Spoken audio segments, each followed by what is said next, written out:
Universe நேயர்களுக்கு எனது அன்பான வணக்கத்தை தெரிவித்துக் கொள்கிறேன் தொடர்ந்து. ஒரு முக்கியமான சம்பவங்க. இன்னைக்கு லண்டன்ல இருந்து வர்றதாக திட்டமிடப்பட்டிருந்த முத்துவேல் கருணாநிதி ஸ்டாலின் அப்படிங்கிறது ஒருத்தர் குளத்தூர்ல தோத்து ஓடி போன ஒருத்தர். நான் முதலமைச்சர் என்னை எதிர்க்கிறதுக்கு ஆளே இல்லை அப்படின்னு சொல்லி 1972 கருணாநிதி போட்ட அந்த திட்டம் எம்ஜிஆர் அவர்களால் முறியடிக்கப்பட்டு விரட்டி அடிக்கப்பட்டார். அதே மாதிரிதான் இன்னைக்கு விஜய் அவர்களால் விரட்டி அடிக்கப்பட்ட மு.க.ஸ்டாலின் லண்டன்ல இருந்து வர்றாரு. எனக்கு ஒரு சம்பவம் ஒன்று வெளியில வருது. அந்த சம்பவத்தை சொல்றதுக்காக தான் இப்ப பேசுறேன். எல்லாத்தையுமே ஏமாத்தி வச்சிருக்காங்க, எல்லாத்தையும் நம்ப வச்சிருக்கிறாங்க. பத்திரிகைகள்ல, வானொலிகள்ல, சேட்டலைட்ல, டிஜிட்டல்ல, நாளிதழ் பேப்பர்கள்ல எல்லாத்தையும் விலைக்கு வாங்கி போட்டு அத்தனை வரையும் நம்ப வச்சிருக்கான். எப்படி தெரியுமா? எம்ஜிஆரே நம்ப வச்சிருக்காங்க. கண்ணதாசனே நம்பி ஏமாந்துருக்கிறாப்புலங்க. யார? கருணாநிதியை பெரிய பெரிய ஆளுன்னு நினைச்சு ஏமாந்துருக்காங்க. எப்படி தெரியுமா? ஒரு விஷயம் சொல்றேன், கேட்டு பாருங்களேன். இன்னைக்கு இந்த சம்பவத்தோட நீங்க பொருத்தி பாருங்க, ரொம்ப நல்லா இருக்கும். அதாவது துக்ளக் ஷோ இருக்கார்ல, துக்ளக் ஷோ தன்னுடைய இதழில் அவருடைய ஆட்டோபயோகிராஃபிக்ல இதை எழுதியிருக்கிறார். இதை சொல்லுவாங்கள்ல, தன்னுடைய சுய வரலாறு அதில் எழுதும்போது சொல்லியிருக்கிறாரு. என்ன சொல்றாரு அப்படின்னா, ஒரு நாள் ஒரு ஃபோன் வரும். 2 பேருக்குள்ள ஒரு பேச்சுவார்த்தை நடந்துட்டு இருக்கு. யாரு? கண்ணதாசன் பேசுறாரு. யாருக்கிட்ட? ஷோ கிட்ட பேசுறாரு. எப்பா அரசியல் அவங்களுக்குள்ள பேசிக்கிட்டே இருக்கும்போது அவர் ஒரு பார்ப்பனியம், இவர் திராவிட இயக்கத்துல இருந்துகிட்டு இருக்காரு. அந்த நேரத்துல அப்ப என்ன பண்றாரு, கண்ணதாசன் ஷோ கிட்ட சொல்றாரு, கருணாநிதி ஒரு பெரிய ராஜதந்திரிப்பா, நீ அவரெல்லாம் யாரும் ஒன்றும் செய்ய முடியாதியா அப்படின்னு இருக்காரு. உடனே ஷோ கக்கன்னு சிரிச்சிருக்காப்புல, சினிமா பாணியில. ராஜதந்திரின்னா அப்ப எப்படி சொல்றீங்க அப்படின்னு இருக்காப்புல.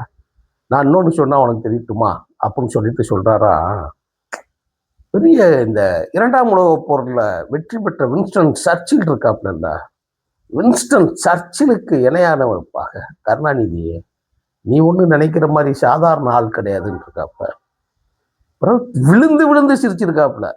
எப்படி சொல்லியிருக்காப்புன்னா, இந்த அளவுக்கு கருணாநிதியை வேற யாரும் குறைத்து நான் டீசெண்டா சொல்றேங்க, அவர் பேசியிருக்க எழுதியிருக்கிற வார்த்தை வேற வார்த்தை, நான் டீசெண்டா பேசுறேன்.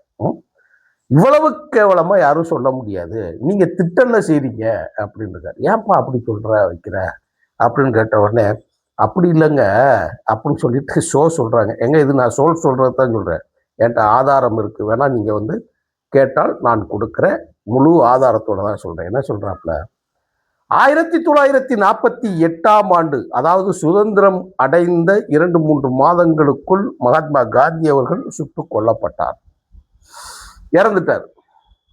ஆனால் இவர்களுக்கு சுதந்திரம் ஒரு கேடா, காந்தி ஒரு அரை பக்கிரி என்று சொன்ன வின்ஸ்டன் சர்ச்சிலுக்கு யாரும் பதில் சொல்லாமல் இருந்தார்கள்.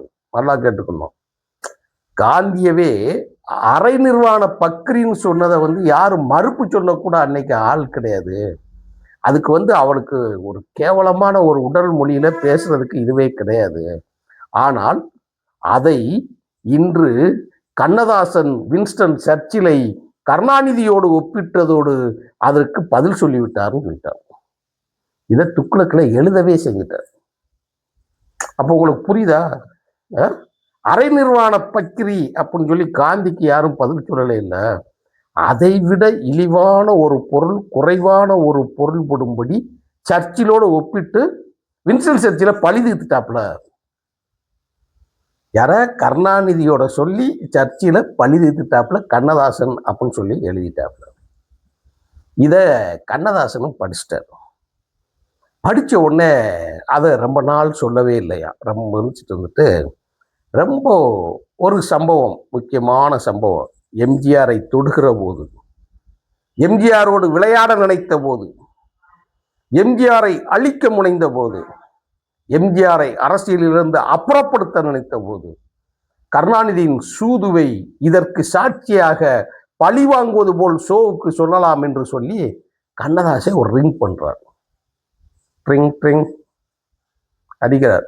ஹலோ, என்னங்க? ஏய் ஷோ, என்னப்பா நீ அன்னைக்கு ஒரு நாள் எழுதியிருந்தேல்ல, கருணாநிதி வின்ஸ்டன் சர்ச்சிலுக்கு இணையானவர் அப்படின்னு நான் சொல்லியிருந்தேன் இல்லையா?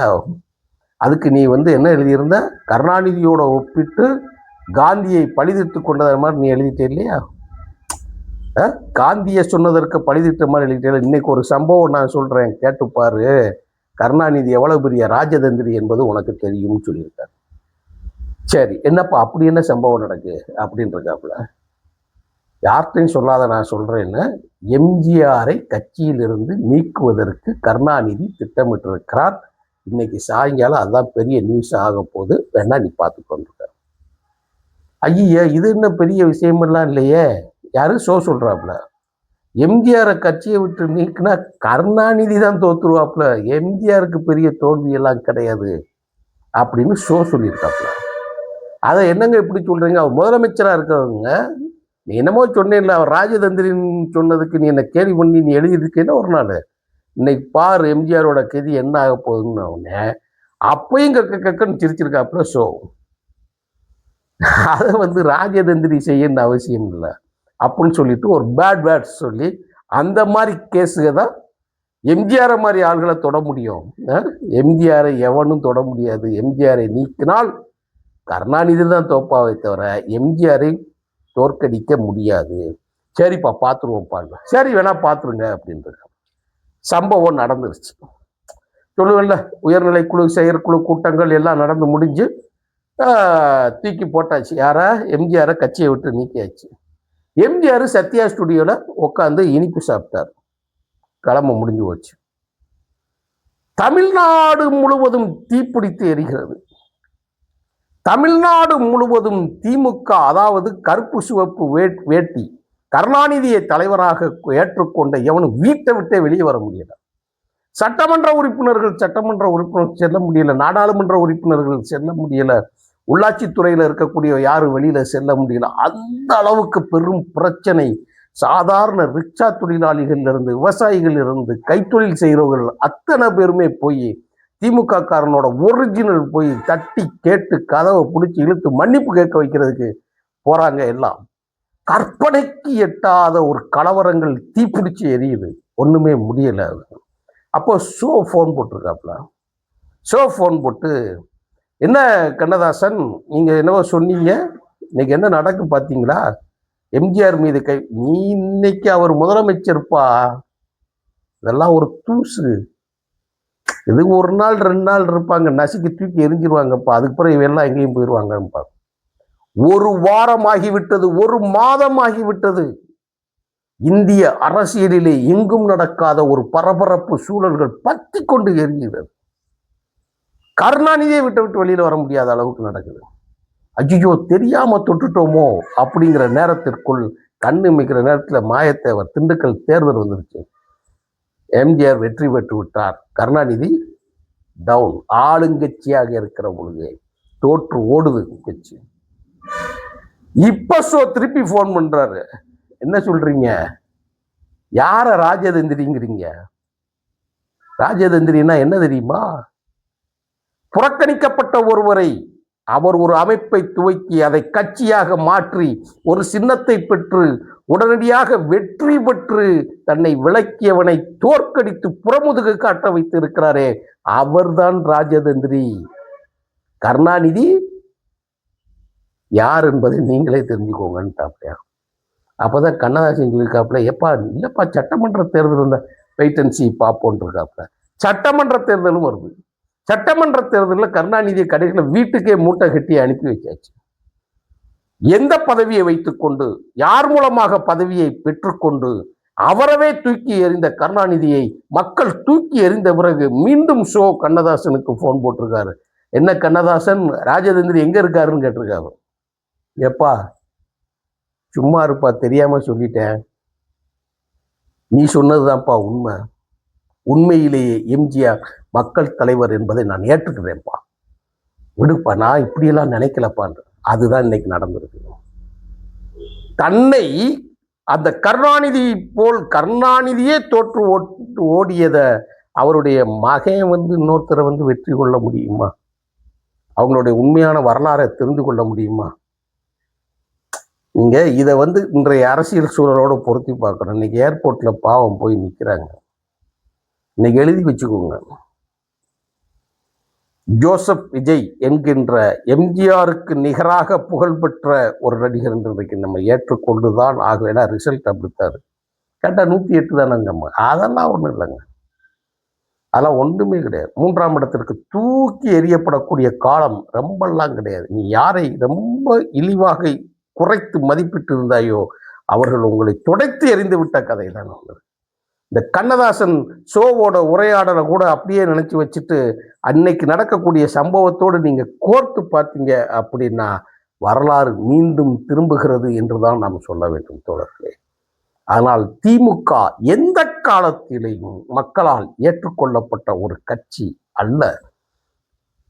கருணாநிதியோ, அவர் மகன் கனிமொழியோ, அவர் மகன் ஸ்டாலினோ, அவர் மகன் முக அழகிரியோ, இன்னும் பட்டியல் போட்ட மூச்சு முட்டோம் அந்த குடும்பத்துக்கு. மற்ற யாருக்கு இங்க மதிப்பு கிடையாதுல்ல.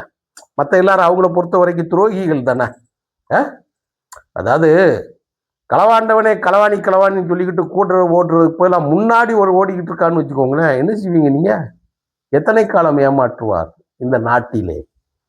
வேஷம் கலைஞ்சிருச்சு, மழையும் நின்ன பாடு இல்லை. இனி அவர்கள் மூளையில் ஒதுங்கி தன்னை காப்பாற்றி கொள்ள வேண்டுமே தவிர தமிழ்நாட்டை அரசியல் கட்சிகள் பார்த்து கொள்ள வேண்டும். திமுகவினர் ஓடி ஒளிந்து கொள்ளட்டும். நன்றி, வணக்கம் தோழர்களே.